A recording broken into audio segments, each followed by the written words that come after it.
following is a presentation of DangerZone Productions. Listen all you motherfuckers! The 1990s and kind of the late 80s sure did do a lot of things to try and scare us. I mean, these are the same people in Hollywood that came out with movies like Leprechaun, Jaws, the list goes on and on and on.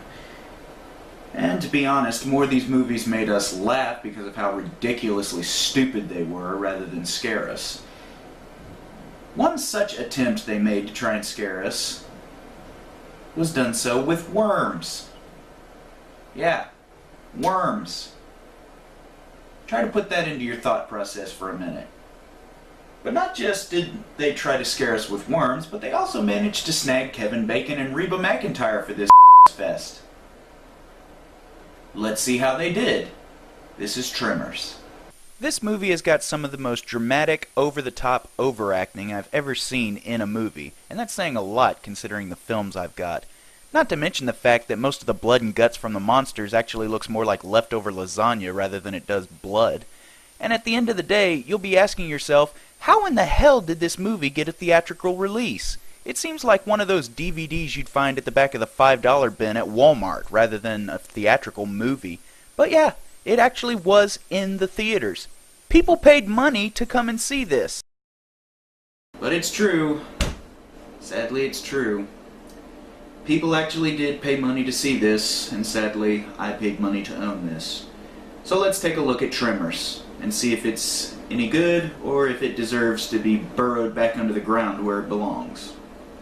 One of the first things that grasped my attention about this movie is the case, and just how inaccurate it is compared to the actual movie. There's no way that this case is correct. For starters, the graboids do not have teeth. They have beaks. Second of all, if you actually watch the movie and take another look at the case, you'll realize that this isn't even a graboid. This is one of their tentacles. And their tentacles are not that big.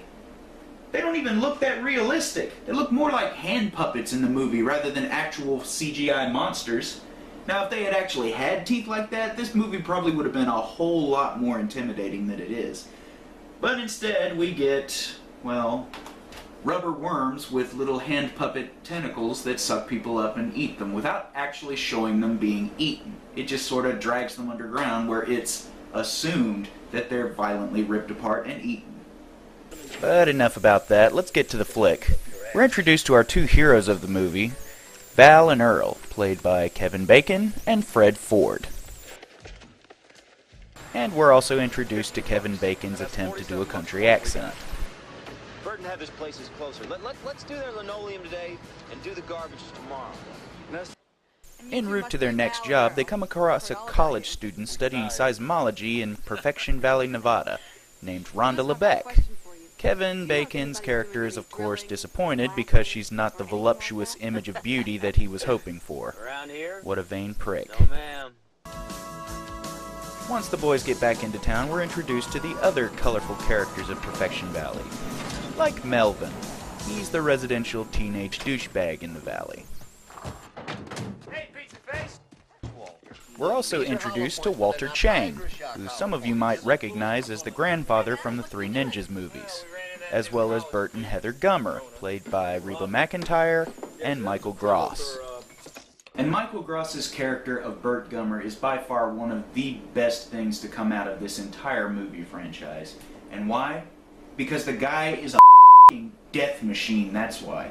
This guy rains fiery death down on these monsters like it's nobody's business. And not only that, but his character of Bert Gummer has become synonymous, almost iconic, to the entire Tremors series, being that he's been in every single one of the movies as well as the series that temporarily aired on Sci-Fi for a short time. And why? Because he's f***ing badass, that's why.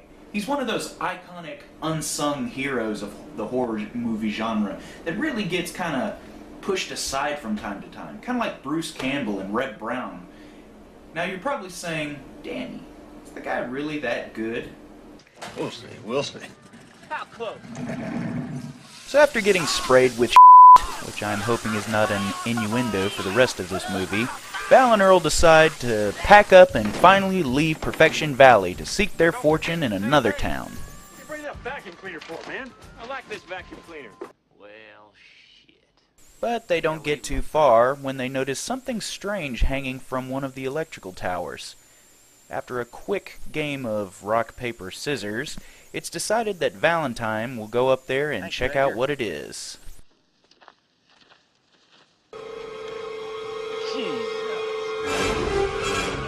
Santa Claus, no!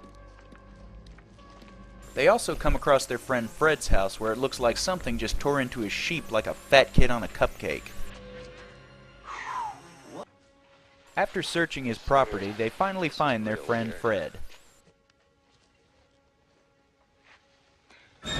Or at least part of him. What the hell's going on? I mean, what the hell is going on? Didn't I start off this review by saying there was a lot of overacting in this? Naturally, in the process of being scared shitless, they try to warn two construction workers on the road. These guys only get a couple lines, which of course means they're frickin' worm food.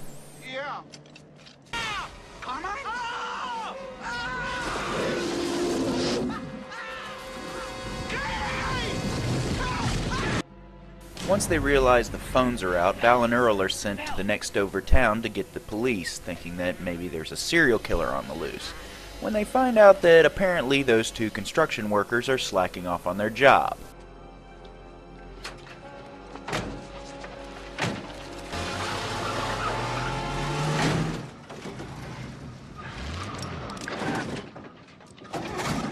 Jesus, I don't believe this. You hung up. I am not. You hung up, I tell you. Hung up on what? It's a desert. What, did a cactus reach out and grab you? For God's sakes, Fred. Use your brain, man. Cry, baby. Ah, go f*** yourself, Bacon. Hey, it must have grabbed. When the boys return to town, they find out what was really stalling out their truck. Some sort of weird, spiky-headed Muppet, apparently. Sure this is where it was? Later that night, the monster decides to treat itself to a little late-night snack in the form of an old couple. Ugh, tastes like a Korean appetizer.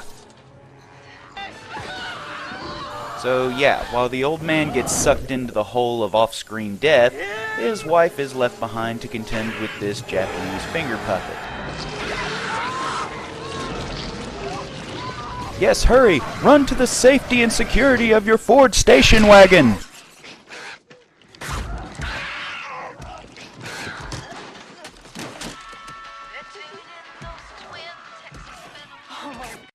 What a twist! Well, as it turns out, the monsters are not very big fans of country music, and really, who could blame them? So they just assume to suck the station wagon under the ground, if just to turn the radio off.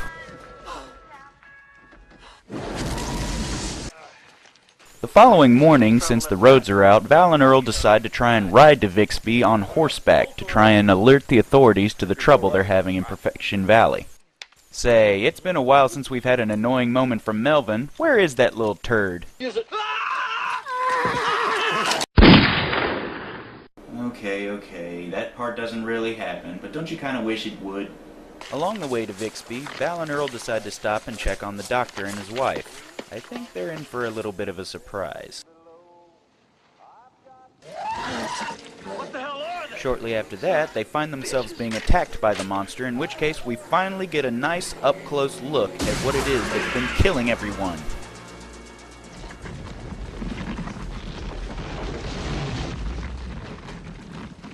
Must be a million of them. Nope, just one. They have themselves a little chase, in which case they find themselves cornered in a drainage tunnel. Should have packed those Air Jordans, eh, Kev? But thankfully for them, the monster runs into the drainage tunnel wall and knocks itself out cold.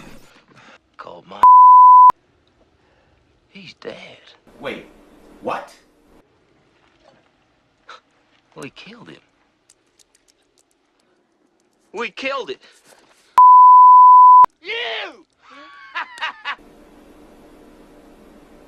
So the simple act of running into a wall, something that Wile E. Coyote usually falls for, is the equivalent of getting a sledgehammer to the forehead. These have got to be some of the most monsters I've ever seen in a movie. Cry, baby. Oh, shut up. Your last name is that of a pork product. They meet back up with that Rhonda chick who tells them that there's possibly 3 more of these creatures, but it doesn't take long before another one shows up to try and snack on our would-be heroes. Thankfully, they take refuge on a nearby rock.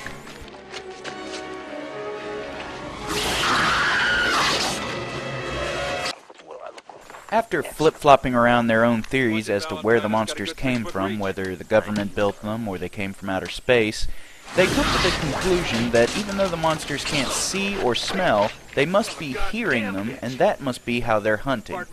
Which unfortunately means they can hear every move they make atop the rock, which is why it won't leave. Since the monster wouldn't take a hike, that unfortunately means our heroes are stuck on the rock all night long. Thankfully, by morning, they decide to take action. Unfortunately, Val and Earl's idea of taking action involves them still bickering like an old married couple. Hey, you know what might solve their dilemma? A nice, rousing game of rock, paper, scissors. That's how they seem to solve all their other problems.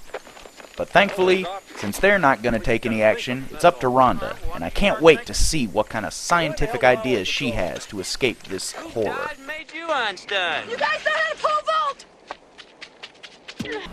Well, of course. Okay, seriously though. How does this even begin to make sense? These monsters hunt by sound, right? So, technically, wouldn't they hear the sound of the poles hitting the ground and then come running to attack it? It's just a little consistency, that's all I'm asking for. They finally make it back to town where they think they're safe. This calls for some classic Melvin. Damn it, I'm gonna kick his ass. I'm gonna help him.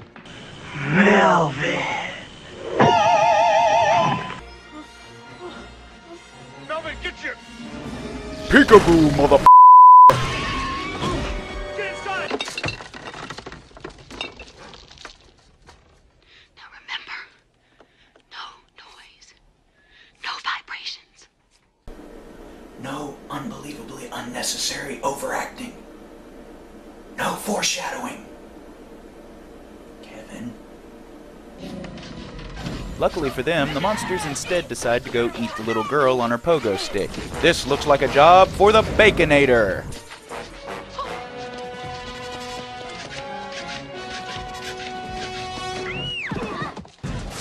Nom, nom, nom. Hey, could have been worse. You could have eaten this pogo stick.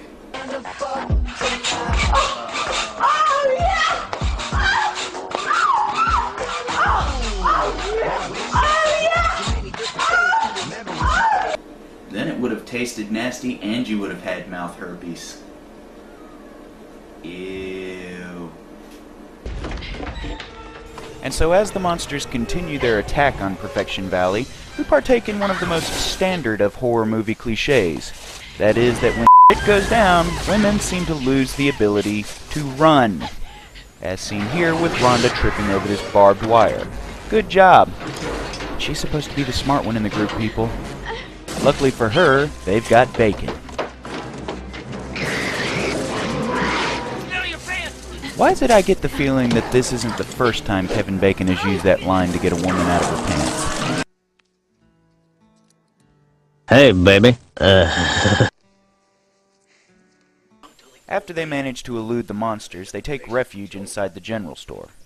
And already I have a few problems with this scene. The monsters hunt by sound, right? So, like, the slightest vibration tips them off where you are. So here's a question. Why can't they hear these people talking inside the store? And for that matter, don't you think they would be able to hear their footsteps on the wooden floor? I mean, this movie should be over in a matter of seconds. I mean, why doesn't the monster just say, "Oh, I hear a footstep. It must be lunchtime. Nom nom nom nom nom." I mean, come on. Continuity, people. Continuity! got it.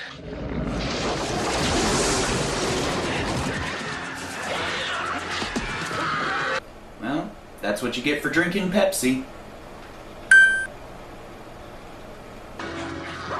Now see, you eat the Asian guy, you're just gonna be hungry again in a few minutes.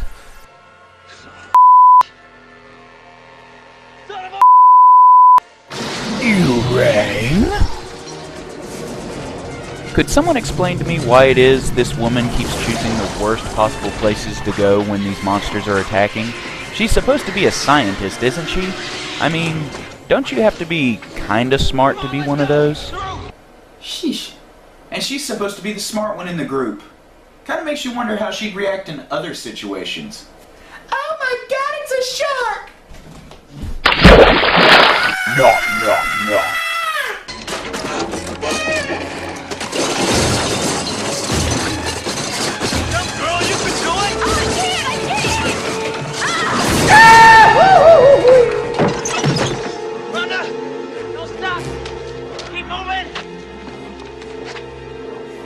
Yay!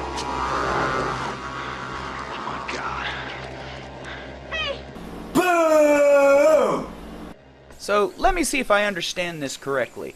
These monsters, who completely hunt by sound and vibration, completely ignored the sound and vibration of a woman tumbling out of a window onto the ground, scrambling to get to her feet, running across the ground, and then climbing up a ladder to safety.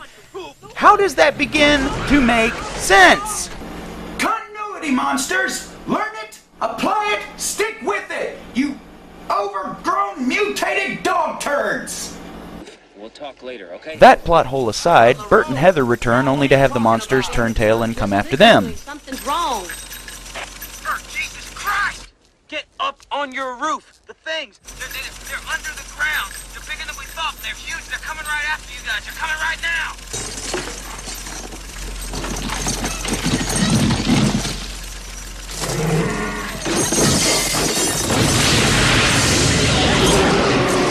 Jesus Christ! Well,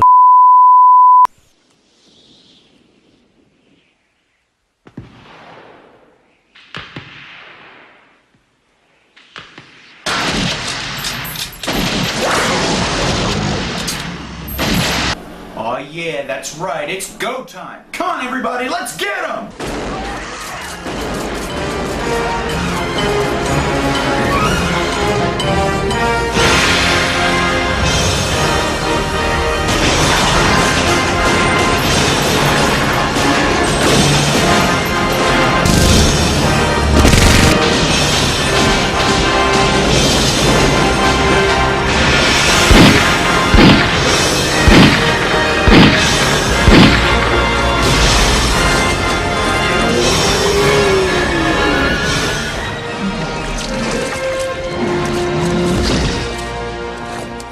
Whew! That's right. That's how you get it done. Say, Bert, any chance you can get the other two? Come back. Yeah. 1 second, pal. Oh yeah, you heard him. Round 2, punk. You didn't get penetration even with the elephant gun.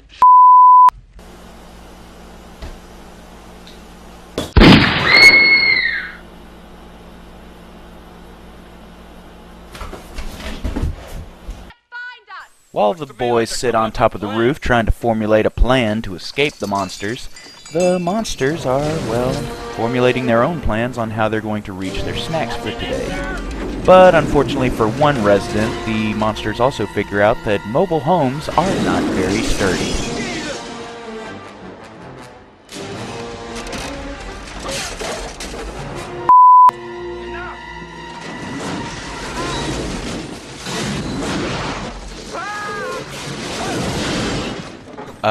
Eat him? Attack? You know, he's making plenty of noise. I really don't think he's that hard to find. No, that's no good. Come on, you gotta get higher.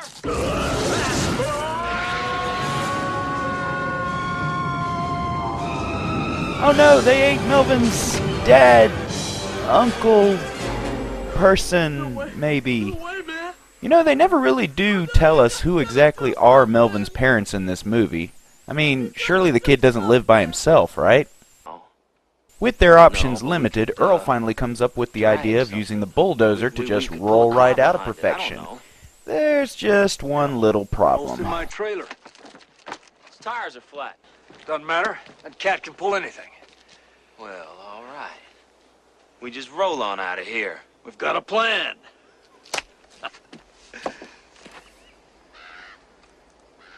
Of course, that's a hell of a long walk. I've got an idea. How about a completely elaborate plan that's sure to fail? It's going! This one's going too! Good luck, Ed.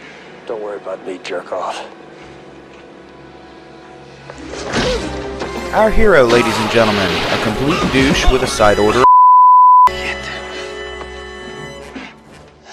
You suicidal son of a...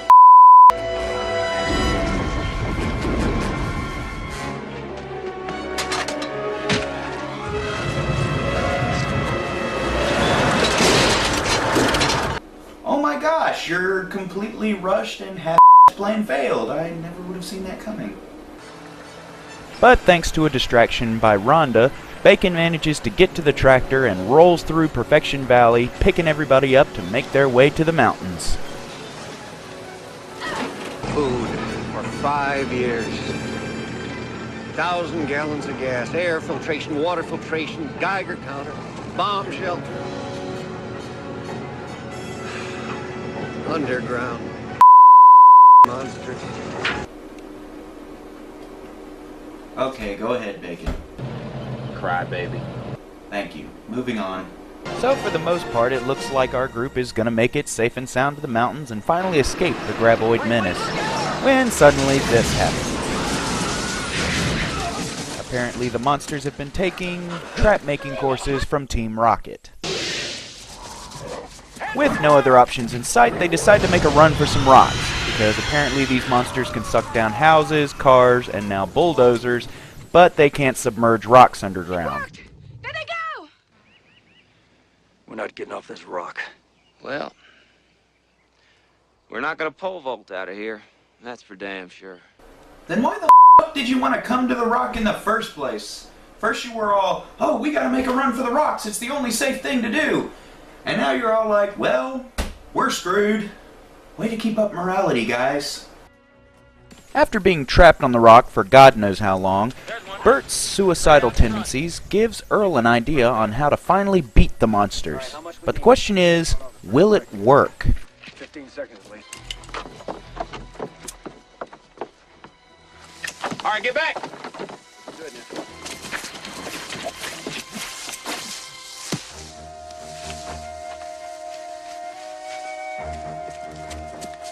Come on, baby.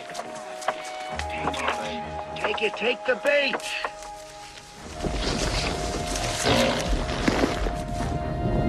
Yeah, all right, all right. Whoa, talk about some explosive diarrhea.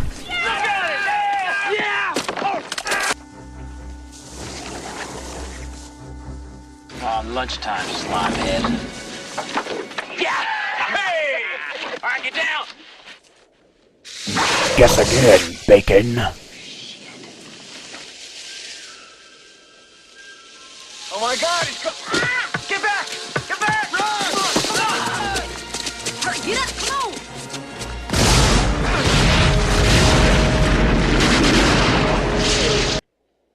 So, for some reason, Val, Earl, and Rhonda end up out in the middle of the desert, probably following her lead, no doubt, when they come face to face with the last Graboid.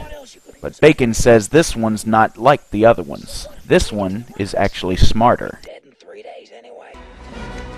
So, with their last explosive in hand, Bacon makes a run for it, claiming he has a plan.